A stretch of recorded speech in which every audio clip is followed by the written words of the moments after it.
In our Sunrise Smart Start this morning, we are learning more about two men who died after a Mercy flight helicopter crashed in Genesee County. This was in Elba yesterday afternoon. Erica Cost is live near the scene of that crash this morning with the latest on the investigation. Erica, good morning. Good morning. Well, police have blocked off Norton Street leading down to the site of the crash where we were yesterday, and we're learning more about those two pilots that lost their lives, 60-year-old James Sauer of Churchville and retired state police pilot, and 60-year-old Stuart Dietrich of Texas. A heartbreaking story here. Many agencies have been responding, and we're told the investigation could take months. In 2020, News 8 actually covered Sauer's career as he completed 6,000 flight hours with the National Guard. Sauer also worked patrol for the Rochester Police Department. State police say the two pilots were on a training mission yesterday. They departed from Mercy Flight in Batavia, flying a Bell 429 helicopter. Neighbors we spoke to in the area say hearing the crash happen was definitely a scary moment for them. It's a sound that you don't ever want to hear. You knew they were in distress. And it was a sight I don't ever wish to see again in my life. I just knew whoever was in there had no chance. Mercy Flight says in a statement their hearts go out to all those involved in this tragedy, and they stand with those as well that are grieving. In Elba, Erica Cost, News 8. Erica, thank you for the live update this morning. To see more of our interview from a couple of years ago with Jim Sauer, head to rochesterfirst.com. We have that posted there.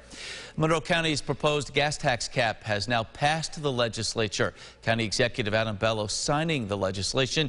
It will cap the sales tax for gas at the $2 a gallon level, effectively saving drivers about 8 cents a gallon. The gas tax cap will take effect coming up June 1st. County leaders say the policy will remain in effect through the end of the year.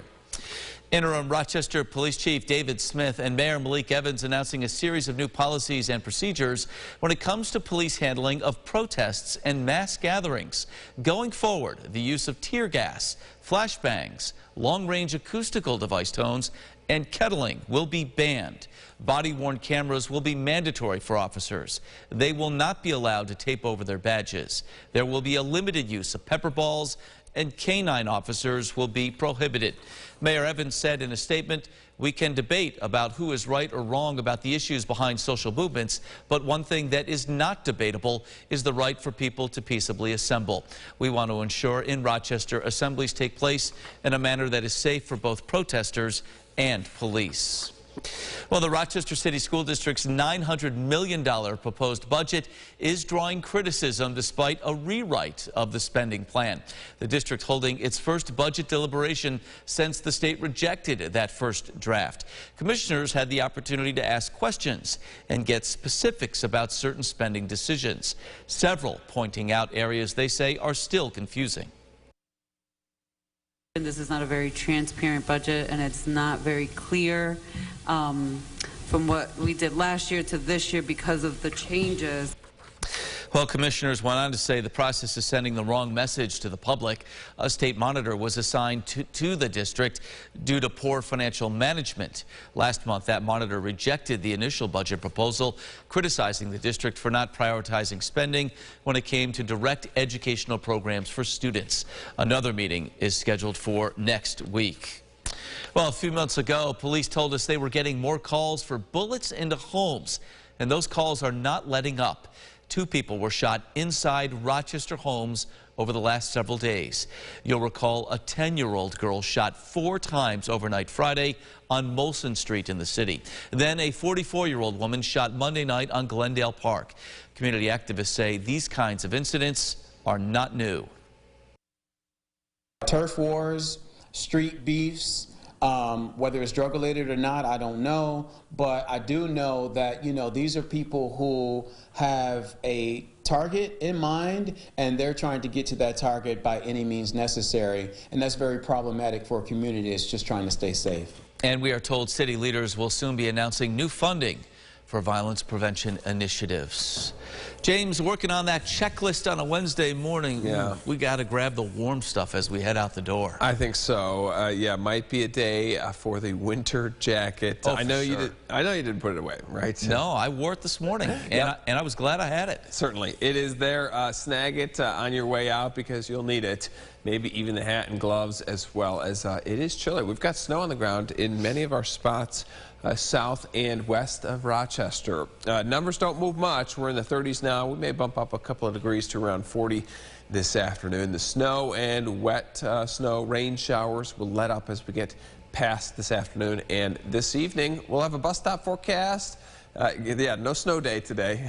Bus stop forecast and 8-day forecast at the end of the show. That one is in the rearview mirror. Speaking of which, let's check the roads, James, with our sunrise traffic. Good story at this hour as we take a look over downtown Rochester. Dare I say, just a hint of, you see the snowflakes there. The visibility is not ideal at this hour as folks head out the door. A volume is building in, but no accidents to report on 390, 490, or 590. So if you're getting ready to head out, should be a smooth ride in from that standpoint. All right, in other news, the White House warning what could happen if Congress does not pass another round of COVID funding. Democrats say they are ready to move forward, but right now Republicans say they're not supporting it. Anna Wernicke in Washington with more. Good morning. The White House is putting the pressure on Congress this week to act. They say that without additional funding, the U.S. will lose out on COVID treatments. Good afternoon, everybody. White House COVID-19 response coordinator Ashish Jha says the U.S. is at an inflection point. Deaths are to fall. We're down to about 300 deaths a day. Still too many. But Jha says the U.S. needs to ready itself for new mutations and variants. Congress has not stepped up to provide the funds that are needed for our most urgent needs. Earlier this month, Congress announced they reached a bipartisan deal on a $10 billion COVID-19 relief bill. Less than half of the $22.5 billion the White House requested. But lawmakers left for recess without a vote.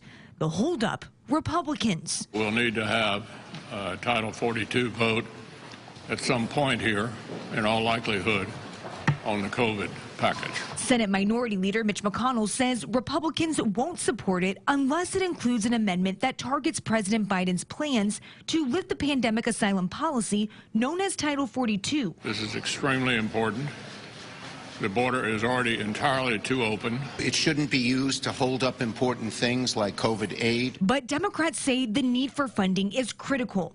The White House says it's already exhausted funds to purchase a fourth round of COVID-19 vaccine doses. And they've already started to cut back shipments of antibody treatments to states to make supplies last longer. It's very risky for the health of the American people for them to be playing political games with it.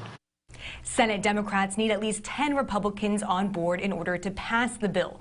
And Schumer says that he'll be meeting with members throughout the week to try to reach some sort of agreement as quickly as possible. For now, in Washington, I'm Anna Wernicke. Back to you.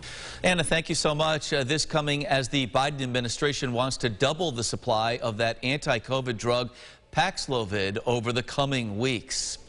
All right, let's find out what folks might be talking about at the water cooler this morning. It's baseball. The New York Yankees fined $100,000 back in 2017 for using their dugout phone to relay information about opposing teams' signs during the 2015 season and part of 2016 as well. Now, the letter from Baseball Commissioner Rob Manfred is set to be unveiled in a lawsuit later this week. Now, this fine, different from that was levied to the Houston Astros. They did not use electronics to steal signs. So we will follow that and find out what the contents of that letter are. That's ahead. In the meantime, focused in the moment on the forecast, James. Yeah. Fair to say an unusual late April day. It is certainly, yes. Could be a record breaker. Yeah, I think so. If temperatures stay low enough, we could break the record low-high temperature of 39. I'm going 40 for this afternoon. Sun came up at 6:10. We've got snow showers around, as you saw in our traffic cameras. The return home, mostly cloudy, could be some lingering flakes, but numbers stuck in the 30s to around 40 today. And to be honest, tomorrow is not going to be that much warmer. We're only going to mid to upper 40s. but the sun makes all the difference. That really is what you'll notice, and it sticks around Friday. We've got a really nice stretch into Saturday, and then even lingering into Sunday. So definitely getting through today, something to look forward to tomorrow. All right, we will do so, James. Thank you. That's it for us for now here on News 8 at Sunrise. Our next update in 30 minutes. CBS Mornings is up next as the flakes fly. Have a great day.